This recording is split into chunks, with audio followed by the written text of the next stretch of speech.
Olá, muito bom dia. São 11 horas pelo horário de Brasília. Seja muito bem-vindo. A partir de agora, você acompanha comigo as notícias do Brasil e do mundo desta quinta-feira. E eu vou começar essa edição falando de saúde e, aliás, com uma dica importante para os pais. Olha só, o Ministério da Saúde recomenda que todas as crianças de 5 a 11 anos tomem a dose de reforço contra a Covid-19. A orientação considera estudos científicos. Pensando em aumentar a proteção dos pequenos, a pasta da saúde recomenda a aplicação de dose de reforço para complementar a vacinação contra a Covid-19 para crianças com idade entre 5 e 11 anos. O Ministério publicou uma nota técnica definindo que o intervalo entre a segunda dose e a dose de reforço deve ser de pelo menos 4 meses. De acordo com a publicação, a imunização complementar, no caso de crianças que tomaram a primeira e a segunda dose da Pfizer ou da Coronavac, deve ser feita com a vacina pediátrica da Pfizer. Estudos científicos recentes observaram um aumento dos níveis de anticorpos depois da aplicação da dose complementar. Segundo o Ministério, as crianças avaliadas apresentaram um aumento de 6 vezes no número de anticorpos após a dose de reforço. Em relação à variante Ômicron, a imunização aumentou em 36 vezes a produção de anticorpos na faixa etária dos 5 aos 11 anos de idade. Os resultados revelam a eficácia da vacina e a proteção contra casos graves e mortes pela doença. A pasta também recomenda a administração simultânea de vacinas contra a Covid-19 com outros imunizantes do calendário vacinal infantil. E eu mudo de assunto agora para falar da chuva intensa que atinge São Paulo e causa alagamentos nas ruas da capital e também transtornos na região metropolitana. Moradores, inclusive, ficaram ilhados. Mais uma vez, a forte chuva que atinge São Paulo provocou alagamentos no Jardim Pantanal, na zona leste da capital paulista. O problema acontece há décadas e os moradores sofrem com ruas e casas alagadas. A cidade de São Paulo entrou em estado de atenção por causa dos pontos de alagamentos registrados em várias regiões. As chuvas volumosas fizeram a Defesa Civil acender o alerta para enchentes e deslizamentos. O temporal também causou diversos transtornos em cidades da região metropolitana, como Franco da Rocha e Caieiras. O temporal provocou bloqueio de vias de acesso à cidade. A Defesa Civil foi acionada em diversas residências para resgatar moradores ilhados. E atenção a essa notícia: as recusas em responder às questões do censo podem impedir o repasse de verbas para algumas cidades. É importante lembrar também que a decisão pode gerar multas de mais de R$13 mil. A coleta de dados para o Censo Demográfico do IBGE de 2022 ainda não acabou. Um dos principais motivos é a quantidade de pessoas que não quiseram contribuir com a pesquisa. De acordo com o Instituto, quase 2 milhões de brasileiros se recusaram a responder o censo. A coleta de informações começou em agosto e deveria ter terminado em outubro do ano passado, mas foi adiada para dezembro. Agora, a expectativa do IBGE é de que o censo seja encerrado somente no fim de janeiro. De acordo com dados do IBGE, a média de rejeição à pesquisa nos estados brasileiros é de 2,82%.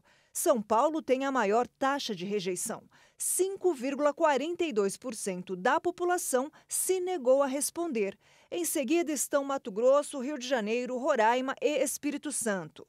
São Paulo tem o maior número de condomínios e prédios com portaria eletrônica, o que, de acordo com o IBGE, dificultou o contato com muitos moradores.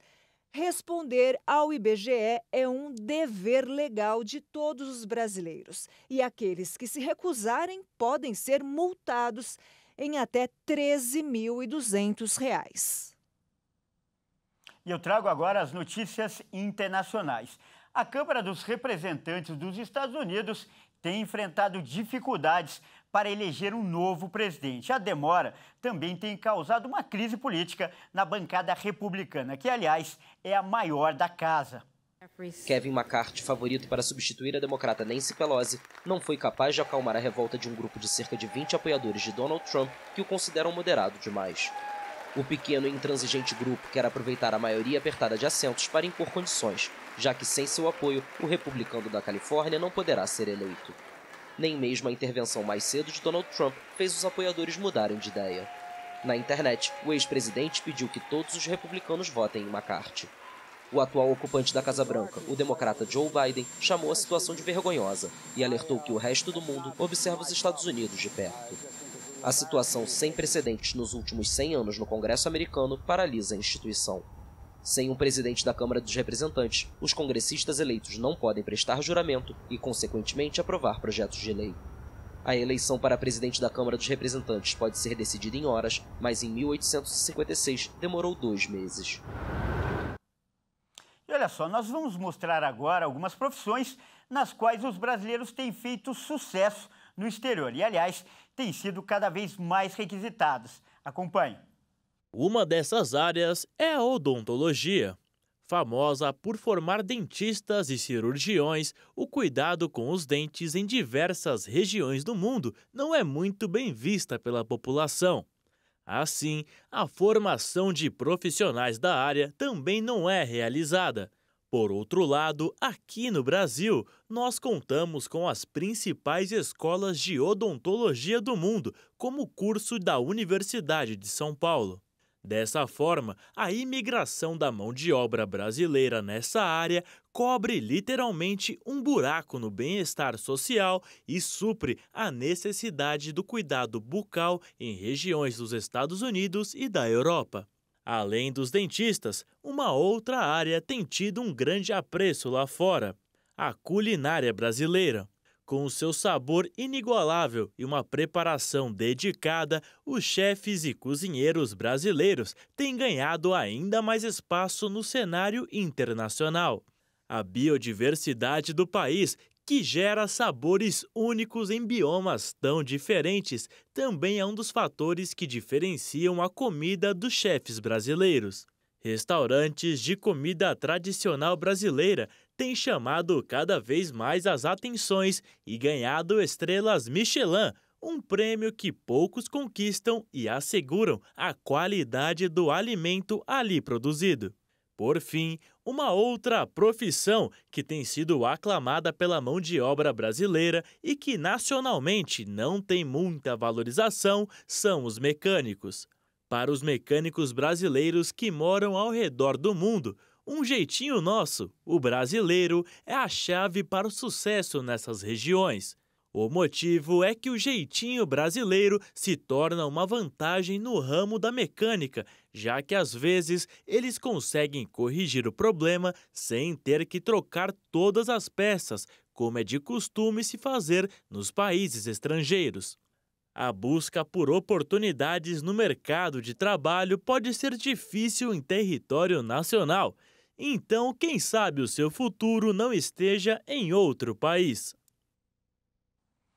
Bom, essa edição fica por aqui. Eu agradeço demais pela sua companhia e convido a continuar ligado em nossa programação, porque às 13 horas eu volto junto com a Daniela Paris e mais notícias para você. Até mais!